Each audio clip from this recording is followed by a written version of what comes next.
नमस्कार.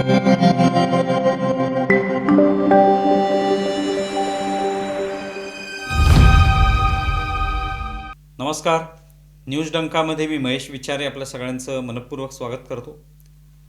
मित्रांनो, news डंकाचं YouTube channel आपण सबस्क्राईब केलं नसेल तर सर्वप्रथम ते सबस्क्राईब करा.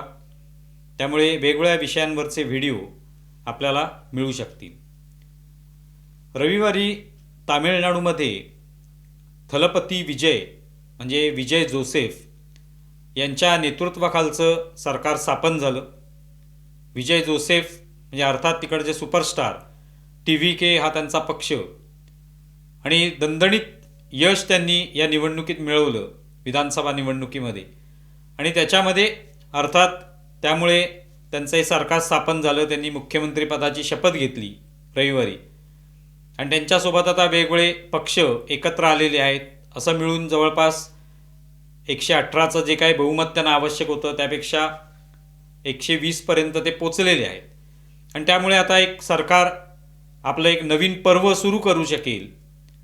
विजय यांच्या नेतृत्वाखालील पहिल्यांदाच DMK AIADMK हे जे दोन पक्ष होते आत्तापर्यंत तिथे सत्ता राबवत होते, या दोन पक्षांच्या व्यतिरिक्त नवीन सरकार येणार आहे. आणि या सरकारमध्ये काँग्रेसचे 5 आमदार असल्यामुळे त्यांना तिथे सत्तेमध्ये येण्याची संधी मिळाली आहे किंवा काँग्रेसने ठरवले की सत्तेमध्ये जायचं. त्यामुळे झालेलं राजकारण ते बाजूला ठेवूया. पण काँग्रेसने सत्तेमध्ये स्थान मिळवल्यानंतर काँग्रेस समर्थकांना आनंद झालेला आहे की बघा इथे भाजपाची एकच अवघी जागा निवडून आली आहे आणि काँग्रेस मात्र सत्तेत आलेली आहे. हे खरं तर हास्यास्पद आहे, कारण एकूण देशभरात आपण पाहतोय काँग्रेसची काय स्थिती आहे. इथे सुद्धा विजय जे आहेत त्यांना काय काँग्रेसची आवश्यकता होती किंवा पहिल्यापासूनच काँग्रेस आणि विजय यांचं काही तिथे एकत्र येऊन एक आघाडी तयार केली होती, युती तयार केली होती, असंही नव्हतं. नाईलाज होता, त्यांनाही गरज होती, काँग्रेसला इच्छा होती. त्यामुळे विजय यांनी राहुल गांधींना ही संधी दिलेली आहे. त्यांनाही सत्तेत येण्याची संधी मिळाली आणि त्यातून एक प्रकारे सरकार स्थापन झालेलं आहे. आता या ठिकाणी आपण पाहिलं की ज्यावेळेला शपथविधी होत होता त्यावेळेला राहुल गांधीसुद्धा विजयांच्या बाजूला उभे होते. विजयांना भेटायला त्यांचे आमदार येत होते किंवा जे मंत्रिमंडळात आहेत ज्यांना स्थान मिळाले ते एकामागोमाग एक असे भेटत होते, हात मिळवत होते, कोणी अभिनंदन करत होतं. पण राहुल गांधींकडे मात्र कुणीच बघत नव्हतं. राहुल गांधींची अपेक्षा होती ज्या वेळेला एखादा मंत्री ज्यांनी शपथ घेतली ते यांना भेटायला येत होते किंवा शपथ घेण्यासाठी जात होते, त्यापूर्वी भेटत होते, तेव्हा राहुल गांधी उभे राहत होते. पण त्यांना कोणी हात मिळवत नव्हतं किंवा त्यांच्याकडे बघतही नव्हतं. यावरनं एकंदरीत दिसून येते की एक अशी परिस्थिती होती की विजय यांच्या कडेवर जाऊन बसणं, कारण का आपल्याला सत्तेत यायचं आहे काही करून, नाहीतर खरं तर विरोधातच बसावं लागलं असतं. पण त्यामुळे एक नाईलाज विजय यांचा असल्यामुळे काँग्रेसला त्या सत्तेमध्ये स्थान दिलेलं आहे त्यांनी. अशी सगळी तामिळनाडूची काँग्रेसची परिस्थिती आहे की आपल्याला काही करून सत्तेत यायचे, जर नाही आलो तर पुन्हा एकदा विरोधातच बसावं लागेल. एकतर देशभरामध्ये कुठेही आपली सत्ता नाही, त्यात इथे सुद्धा आपण विरोधात बसलो तर मग वाईट स्थिती होईल. त्यापेक्षा सत्तेत जाऊया, जे काही मिळतील ती मंत्रिपदं उपभोगूया, हा विचार त्यांनी केला असावा.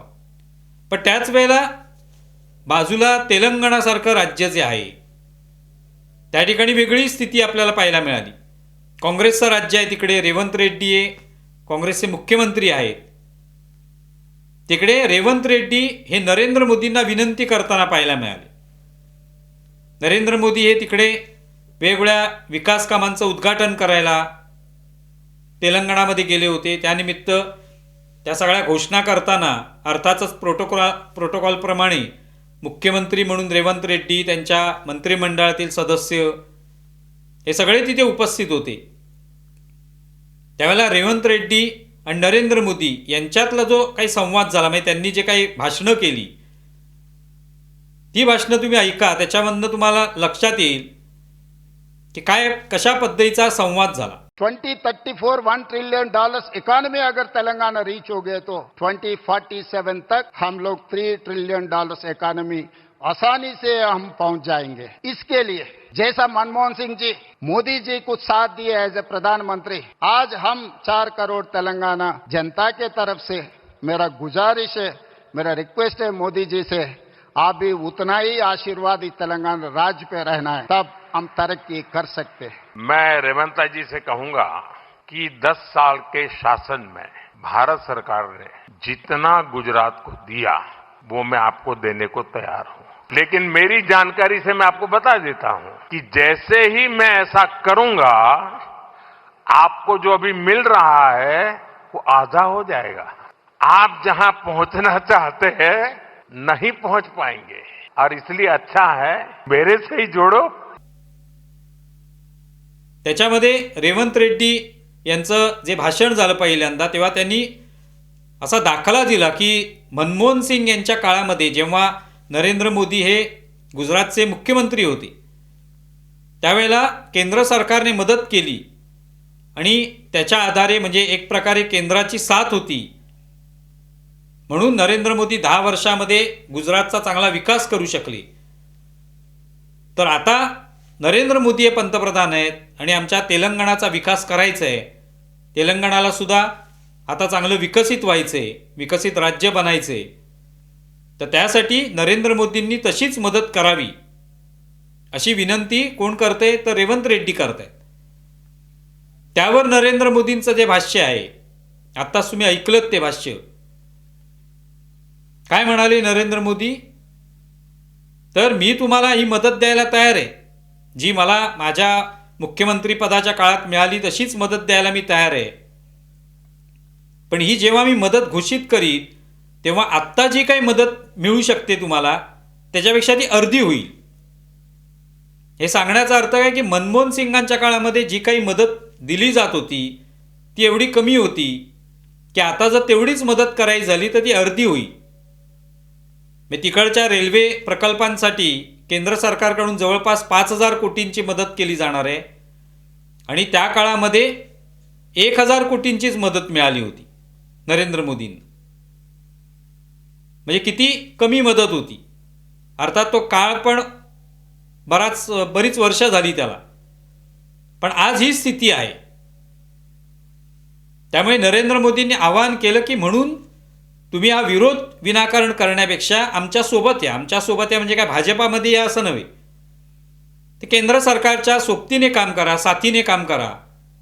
केंद्र सरकार इथे काही विकास करू इच्छितो तर त्याला विरोध करू नका, तुम्हाला जी काही मदत पाहिजे असेल त्या विकासासाठी ती केली जाऊ शकते, पण एकत्र काम केलं तरच विकास होऊ शकतो, हेच त्यांना सांगायचं आहे तिथे। म्हणजे एकीकडे राहुल गांधी ज्या पद्धतीने सगळं केंद्राच्या विरोधात रोज स्टेटमेंट करत असतात किंवा भाष्य करत असतात, त्याच्यामध्ये द्वेषाची भावना जास्त असते, नाव मात्र वापरतात ते की मोहब्बत की दुकान, पण त्याच्यामध्ये द्वेषच जास्त विकला जातो। आणि तिकडे काय होतंय तर मोदी यांना विनंती करतायत रेवंत रेड्डी जे काँग्रेसचे मुख्यमंत्री आहेत की प्रिय मोदीजी तुम्ही अमुक करा, प्रिय मोदीजी असा शब्द वापरतात की आम्हाला मदत करा, आमचंही राज्य विकसित होऊ इच्छित आहे आणि तुम्ही मदत केलीत तर आम्हाला सुद्धा जे काही लक्ष्य गाठायचे ते आम्ही गाठू शकतो। 1 ट्रिलियनची अर्थव्यवस्था आम्हाला करायची आहे तेलंगणाची, त्यासाठी आम्हाला तुमची मदत हवी। म्हणजे एका बाजूला राहुल गांधींचं वेगळं मोहब्बत की दुकान चालू आहे तामिळनाडूमध्ये आणि इकडे तेलंगणाला बाजूच्याच राज्यामध्ये नरेंद्र मोदी आणि रेवंत रेड्डी यांचं वेगळं मोहब्बत की दुकान चालू आहे। आता आपण पाहिलं पश्चिम बंगालचा निकाल काय लागला ते, ममता बॅनर्जी पराभूत झाल्या, मी तो हिंदू मुस्लिम अँगल तर आहेच त्याच्यामधला, पण सगळ्यात प्रमुख कारण होतं ते ममता बॅनर्जींनी कधी नरेंद्र मोदींच्या सोबत काम करायचं नाही असं ठरवलं होतं, सातत्याने द्वेष करत राहणं, आणि त्यातून पश्चिम बंगालमध्ये कोणताच विकास झाला नाही, ना नोकऱ्या नव्हत्या त्या ठिकाणी, उद्योग नव्हते, कोणी उद्योग स्थापन करायला तयार नव्हतं कमिशनखोरीमुळे। या सगळ्या कारणांमुळे पश्चिम बंगालचा विकासच होऊ शकला नाही आणि ते सुद्धा एक कारण आहे की लोकांना नवीन सरकार हवं होतं जे विकास विकासाभिमुख असेल, विकास करण्यासाठी प्रोत्साहन देईल असं सरकार हवं होतं. ते सरकार आलेलं आहे. आणि तिकडे राहुल गांधी मात्र आनंद साजरा करतायत की आपल्याला सत्तेत यायला मिळालं. जे सत्तेत यायला मिळालं ते काही त्यांना विजय यांनी खास आमंत्रित केलेलं नाही. नाईलाजास्तव त्यांना त्यांची गरज आहे, त्यासाठी ते सत्तेत बसलेले आहेत. आणि इकडे मात्र रेवंत रेड्डी हे विकास करू इच्छित आहेत. त्यासाठी मोदींची मदत मागतायत, मोदींची मदत घ्यायला तयार आहेत. काँग्रेसच्या वरिष्ठ नेत्यांच्या मनामध्ये काय येईल माहिती नाही, कारण ते तिथे प्रिय मोदीजी म्हणतायत, मोदींना आवाहन करतायत.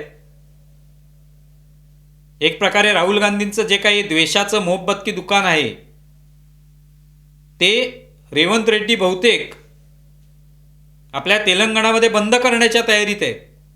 राहुल गांधींचं मोहब्बत दुकान आणि स्वतःचं मोहब्बत दुकान ते कदाचित चालू करतील, ज्याच्यामध्ये नरेंद्र मोदींच्या सोबत, केंद्र सरकारच्या सोबत काम करतील आणि आपलं राज्य विकसित करतील. काय होईल माहिती नाही. रेवंत रेड्डींची भूमिका जी आहे ती काँग्रेसच्या वरिष्ठ नेत्यांना पटेल का, त्यांना आवडेल का, ते स्वीकारतील का, हे काही माहिती नाही. पण हा फरक इथे दिसून आला की एका बाजूला राहुल गांधी काय करतायत आणि तिकडे त्यांचेच काँग्रेसचे नेते हे केंद्र सरकारकडून काय काय अपेक्षा ठेवत आहेत. तुम्हाला व्हिडिओ कसा वाटलाय जरूर कळवा. आमचा व्हिडिओ जास्तीत जास्त लाईक करा, शेअर करा आणि आमचं यूट्यूब चॅनल सबस्क्राईब करा. धन्यवाद.